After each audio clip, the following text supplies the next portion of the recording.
అధిక బరువు అనేక సమస్యలకు కారణం. సాహితీ యోగా ఆన్లైన్ క్లాస్ లో జాయిన్ అవ్వండి.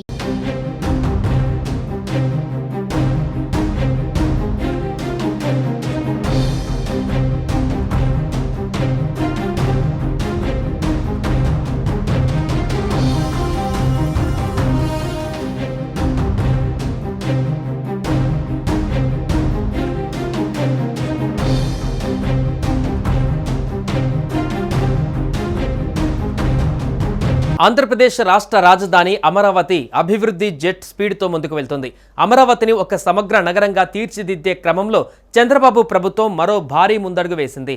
అటు అమరావతి రాజధానిని అభివృద్ధి చేస్తూనే ఇటు భవిష్యత్తు విస్తరణ కోసం మరో 44,000 ఎకరాల భూమిని సమీకరించాలని యోచిస్తోంది. దీనికోసం సంబంధిత అధికారులు ఇప్పటికే రంగంలోకి దిగినట్లుగా తెలుస్తోంది.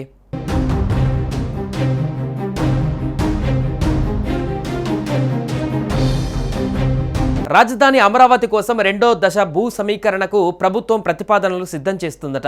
ప్రస్తుతం రాజధానిలో వివిధ అవసరాలకు పోగా 2,000 ఎకరాలే మిగులుండటం, ఇదే సమయంలో భూముల కోసం వివిధ సంస్థల నుంచి వినతులు పెరగడంతో భూ సమీకరణకు ప్రభుత్వం కసరత్తు చేస్తుంది.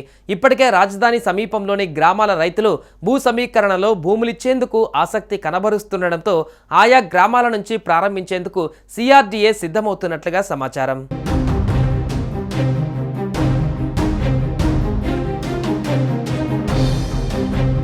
ఇప్పటికే రాజధాని నిర్మాణానికి తుళ్లూరు, మంగళగిరి, తాడేపల్లి మండలాలలోని 28 గ్రామాల పరిధిలో 34,689 ఎకరాలను రైతులు స్వచ్ఛందంగా ఇచ్చారు. అయితే అనేక ప్రభుత్వ, ప్రైవేటు సంస్థలు అమరావతికి వచ్చేందుకు ఆసక్తి చూపుతుండటంతో రాజధానిని విస్తరించాలన్న యోజనతో మరో 44,000 ఎకరాల భూములను సమీకరణ కింద తీసుకునేందుకు CRDA ప్రతిపాదన రూపొందించినట్లుగా తెలుస్తోంది.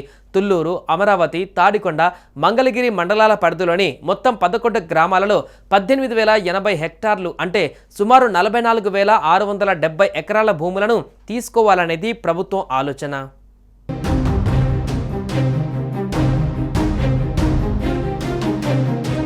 తుళ్లూరు మండలం హరిశ్చంద్రాపురంలో మొత్తం గ్రామంలోని 2,429.05 ఎకరాలు, వడ్డమానులోనూ పూర్తిగా 1,937.31 ఎకరాలు, పెద్దపరిమిలో పాక్షికంగా 6,513.69 ఎకరాలు సమీకరించాలని CRDA ప్రతిపాదించింది.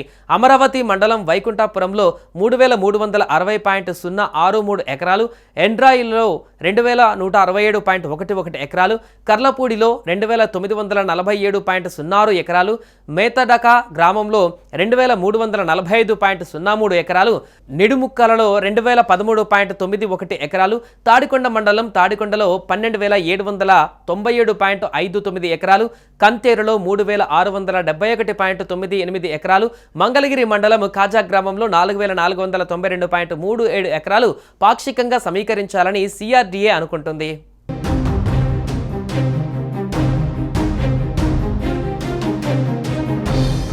భూ సమీకరణపైన ప్రభుత్వ వర్గాలు స్పందిస్తూ అమరావతిలో అంతర్జాతీయ విమానాశ్రయం, స్పోర్ట్స్ సిటీ, స్మార్ట్ ఇండస్ట్రియల్ సిటీల నిర్మాణానికి ప్రణాళికలు రూపొందిస్తున్నట్లుగా అంగీకరించాయి. అయితే వీటికి అవసరమయ్యే భూముల కోసం భూ సమీకరణకు వెళ్లాలా, భూసేకరణ జరపాలా అన్న దానిపైన ఇంకా నిర్ణయం తీసుకోలేదని స్పష్టం చేశాయి. భోగాపురం విమానాశ్రయం మాదిరిగా అమరావతిలో కూడా భూసేకరణ చేసే అంశాన్ని పరిశీలిస్తున్నట్లుగా తెలిపాయి. ప్రభుత్వం అభిప్రాయం ప్రకారం ఎటువంటి బలవంతం లేకుండా మెజారిటీ రైతులు ముందుకు వచ్చిన గ్రామాలతో మొదటగా ఈ భూ సమీకరణ ప్రక్రియ ప్రారంభం కానుంది. ఇందుకోసం త్వరలోనే అధికార నోటిఫికేషన్ విడుదల చేయనున్నారు. రైతులకు ప్రోత్సాహక ప్యాకేజీలు, భవిష్యత్ రహదారి, విద్య, ఆరోగ్య, మౌలిక సదుపాయాల ప్రణాళిక కూడా రూపొందిస్తున్నట్లుగా సమాచారం. సుమన్ టీవీలో మీ పర్సనల్ అండ్ బిజినెస్ ప్రమోషన్స్ కోసం కింది నెంబర్కి కాంటాక్ట్ చేయండి.